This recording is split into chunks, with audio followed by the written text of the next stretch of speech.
Assalamualaikum warahmatullahi wabarakatuh. Perkenalkan, nama saya Mervita Five Melina. Saya dari kelas 12 Bahasa. Di sini saya akan menjelaskan sedikit tentang kedatangan dan dampak penjajahan bangsa Eropa.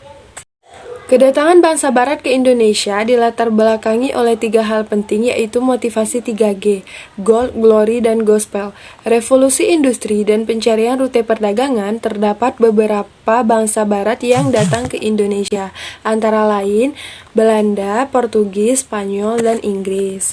Portugis melakukan ekspedisinya pada tahun 1486 dengan menyusuri pantai barat Afrika yang dipimpin oleh Bartolomeus Dias. Ekspedisi pertama ini bertujuan untuk menuju India, namun gagal. Akhirnya pada tahun 1511, Portugis dipimpin oleh Alfonso de Albuquerque berhasil mencapai Malaka dan kemudian berhasil menguasai Malaka dan Myanmar.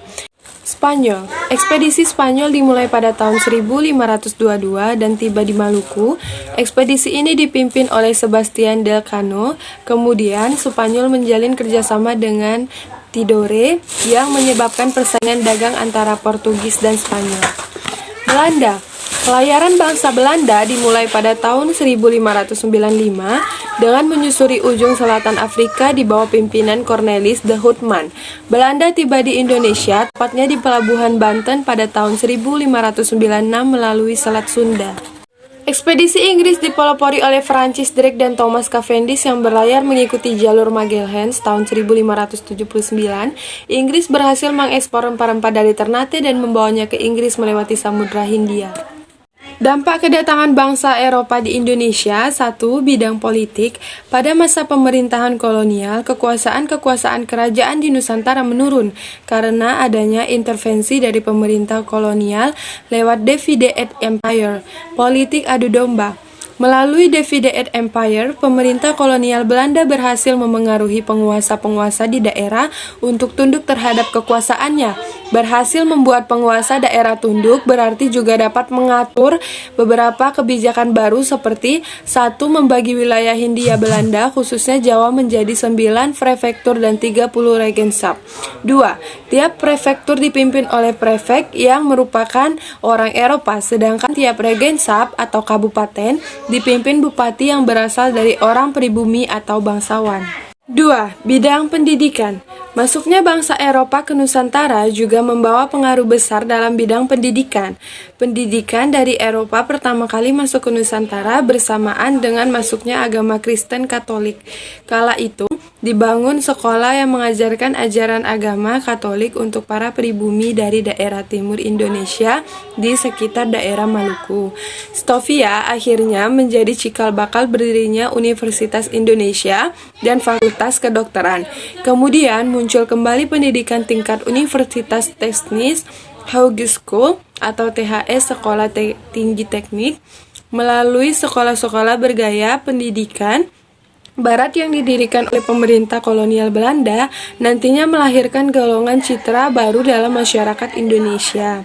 Golongan elit baru inilah yang membawa perubahan dalam perjuangan bangsa Indonesia mencapai kemerdekaan. Yang ketiga, bidang budaya. Kedatangan bangsa Eropa ke Nusantara memengaruhi kebudayaan bangsa Indonesia. Pengaruh tersebut mulai dari kosakata bahasa, musik, seni tari, pakaian, arsitektur, hingga cara berpikir. Selain itu, kedatangan bangsa Eropa juga mengenalkan berbagai hal baru ke bangsa kita. Misalnya, kita jadi tahu berbagai musik internasional ataupun tarian seperti dansa.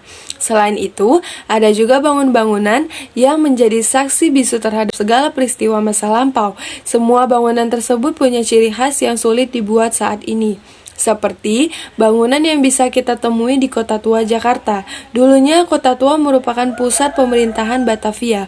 Bangsa Eropa, terutama Belanda, juga banyak mendirikan benteng-benteng untuk menghalau serangan dari Inggris. Keempat, ada bidang sosial. Kedatangan bangsa Eropa ke Indonesia membawa dampak dalam bidang sosial. Salah satu dampak dalam bidang sosial adalah munculnya masyarakat yang menganut agama Katolik dan Kristen Protestan. Kedatangan Portugis yang membawa semangat 3G memengaruhi penyebaran agama Kristen dan Katolik di Indonesia. Salah satu penyebar agama Katolik di Indonesia yang terkenal adalah Francisca Saperius, seorang misionaris dari Portugis di Maluku pada tahun 1546 sampai 1547. Di samping penyebaran agama Katolik, agama Kristen Protestan juga turut tersebar di Indonesia. Yang kelima, bidang ekonomi. Dengan datangnya bangsa Eropa, masyarakat Indonesia diperkenalkan pada mata uang di masa Raffles menjalankan sistem sewa tanah. Diperkenalkannya uang kertas dan logam mendorong munculnya perbankan modern di Hindia Belanda.